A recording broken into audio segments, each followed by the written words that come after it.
Hi everyone, welcome back to the fish room. I am still very much not used to doing YouTube videos, and my immediate response to doing something in the fish room is just to get started and not record it. And then I realised halfway through, wait, this would be a good video, I need to get the camera. So I'm going to catch you up with what I'm doing, but as you'll see next to me, I'm drip acclimatizing something, so that gives you a hint that there are new fish entering the fish room. What's next to me is a pair of white seam bettas, or Betta albimaginata. They are a wild bettas, so not a domestic strain or splendors. They're their own species, and these guys are actually, I believe, wild caught, so they are going to be even more sensitive. So, great. Anyway, I've got them unbagged into a bucket. I've got them set up with a drip acclimatizing just to make sure that any changes in water chemistry, temperature and things like that are done as slow as possible. Being so sensitive and wild caught, they are not going to like any sudden changes. And typically aquarium shops do have slightly harder water than mine, so it is going to be a bit of a change for them. So that's why I'm doing this. Since setting them up, I have been in and I've washed my hands because I'm now going to be working on a different quarantine tank that may have different pathogens, or in fact shouldn't have any pathogens, and that is the one to my left here, my chilli rasbora group in this quarantine tank here.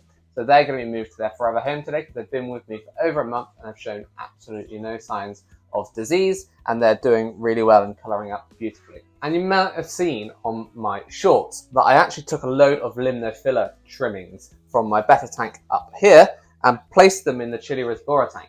And now I did this to try and give them a spawning medium to lay their eggs in. Fine leaf plants like Java moss, which I've also got some in there, and the limnophila settleflora should work really well. And so much so that because I knew I was going to be moving them today, I've turned the filter off last night to ensure that any eggs that, if they did get laid, wouldn't get sucked up into that filter foam and taken out of the tank. Now I'm hoping if I catch all the fish out today, any eggs will be left behind and might hatch, and I might start to see some fry swimming around in the tank and use it as a sort of spawning tank, quarantine tank combination. So yeah, I'm going to move those fish across. Probably won't put any results of the actual eggs, if there are any, in the video, because I don't expect there to be any success, but I just thought it was worth a try. But before I do, these guys, because they're wild caught, I checked with the fish shop. They have been treated by a few different chemicals to make sure that they're not carrying any diseases, but they did not get wormed. So I am going to treat them with some NDX wormings chemical before I move them into the tank. And now the reason I'm doing that while they're acclimatizing and not while they're in this tank is because this tank is set up like a botanical method aquarium. It's got leaf litter, it's got lots of microorganisms, and it's probably got quite a lot of detritus worms and stuff like that. Now, I don't want to kill all of those organisms. If I did, you might get a big boom of pollutants, ammonia and stuff from the decomposing microorganisms after they have died. And also I'm going to be killing off a lot of natural food sources for the bettas to help them get acclimatized to my tank. So it's not the best way of doing it, and I don't know if it's going to work too well, but I've got them acclimatizing in a litre of water, and now the NDX, which is in here, is 1 drop of this solution per litre of water. So I can easily treat them with 1 drop and leave them in there for a few hours to hopefully do some sort of treatment to the worms. It won't be as effective as the full 24-hour dose that they would normally get, but I'm hoping it will be enough just to knock any worms off before moving them into the tank. Obviously, they're going to be in quarantine for a full month. If I see any wasting away or any signs of worm parasites, then I can stop and treat the whole tank, but I'll remove the leaf litter first to make sure I'm not going to kill off those microorganisms and cause a problem. So yeah, that was a lot of waffling. Let's just get started because I had to catch you all up with what I did, and now the real fun starts. So first job is to fill up my transport beaker. In this sense, it's a jug. So I'm just going to take some of the water from the quarantine tank.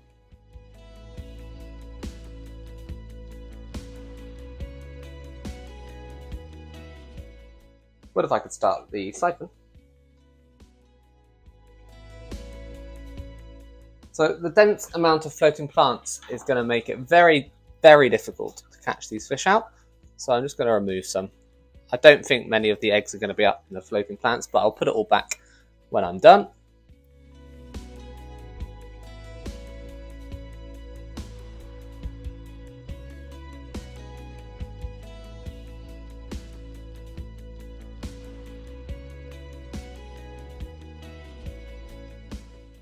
Catching these out was far easier than I expected, and here they are sat waiting to be taken inside to their forever home.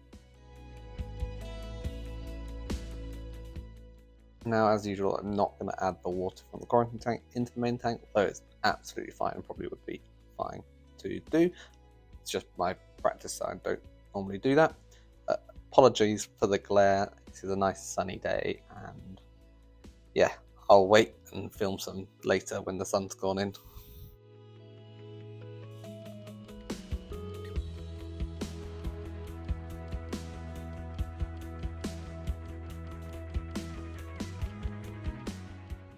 And here's them having some frozen Daphnia later on this evening.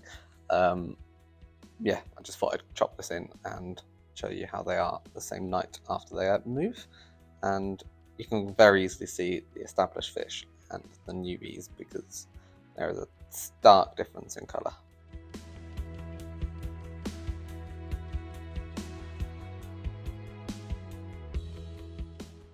The chilies have now been rehomed to their permanent aquarium.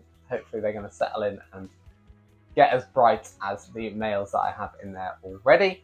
While I wait for the drip acclimatizing to complete, I thought it would be a great opportunity for me to just tell you a little bit about the white seam betta, or the betta albimaginata.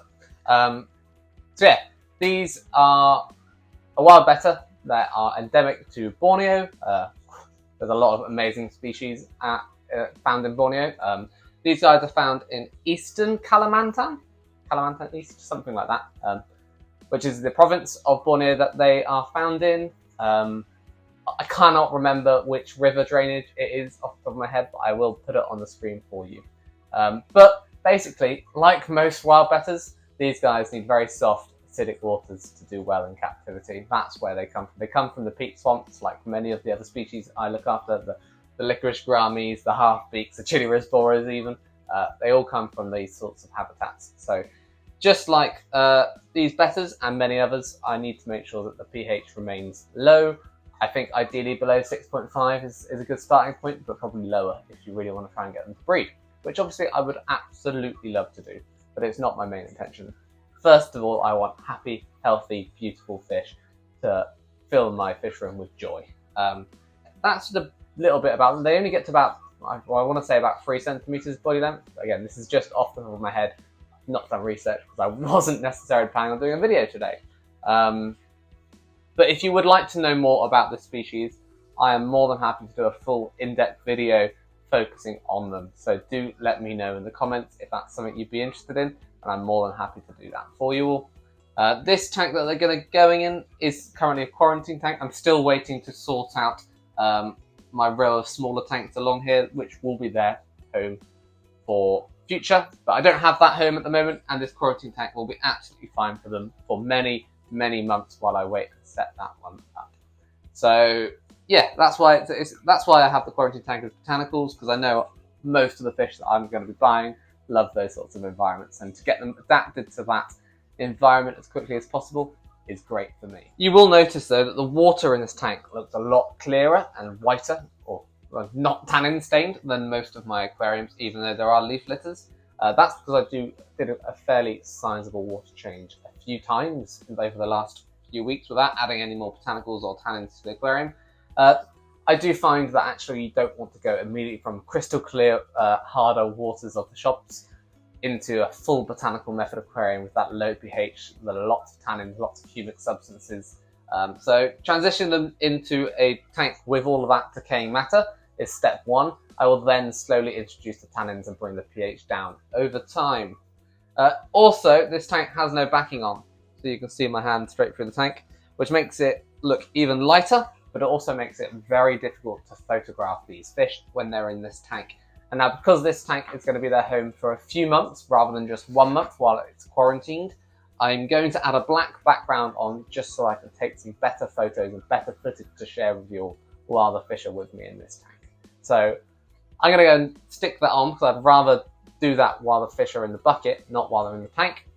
And then I'll be ready for some shots when they get into the tank later on. So I'm not going to film this because all I'm going to be doing is sticking some black sheets behind it.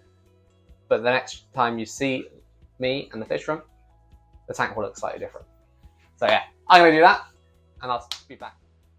So they've been drip acclimatizing for a good couple hours now. Hopefully the worm treatment has done something.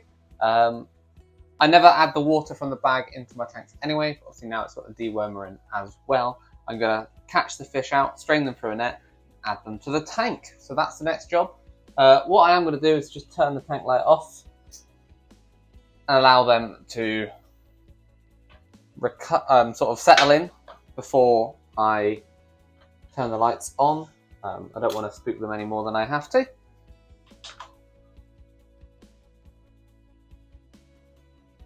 I'll add a little bit of floating plant that came with them. And then what I'm going to do, is, rather than catching them out, I'm just going to pour them into the net.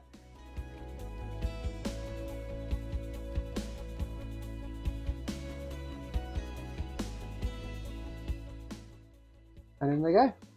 This white net is a dedicated quarantine net. I never use it for any of the other tanks. Go on. All the other ones are blue, so it just means I always know which ones to use for which tanks, which really helps just keeping everything biosecure. Pop the lid back on, because obviously these and all wild bettas are known jumpers, but also they really like having a warm, humid air layer because they're of their labyrinth organ. So that will really help them as well, having this tight fitting lid on the top. I'm sure they've now gone and hidden, so I'm not going to be able to film them now. The light's off anyway, so I will come back hopefully today, before the end of the day, turn the light back on and see how they settle in. And then I will get some clips as they colour up. But like I said earlier, if you want to know more about this species, you want a full video on them, not just me acclimatizing them, let me know and I will put it into my schedule of things to film. So yeah, I'll speak to you in a second when they're all settled in. Here's the male. He's looking really good already. It's only been a few hours since they were added to this tank. It's definitely still the same day. And here's the female. Again, they're both out looking for food. I've added some live daphnia in there because again, if they didn't eat it, it would just stay alive until they did, but they were straight on it and keen to get stuck in. They're looking really happy, really healthy, really pleased with them. And then here's a week later and the colours have intensified on the male and he is even more brave and bold and is a little bit less scared of my phone camera now.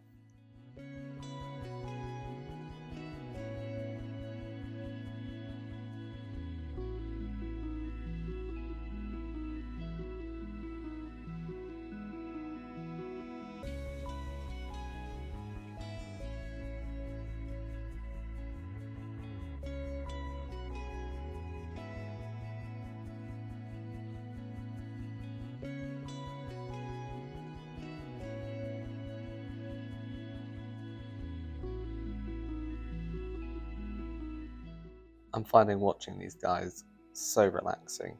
They're so chilled and peaceful. And yeah, I just thought I'd share with you a lot of footage of them now they've settled in, just allow you all to enjoy what I get to see on a daily basis. I will be showing you some of the chilli rasboras in a second. Keep watching. There is something else to end it right at the end.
And there's also been a week since the rasboras were added to this tank. There still seems to be a bit of a divide between the originals and the newbies.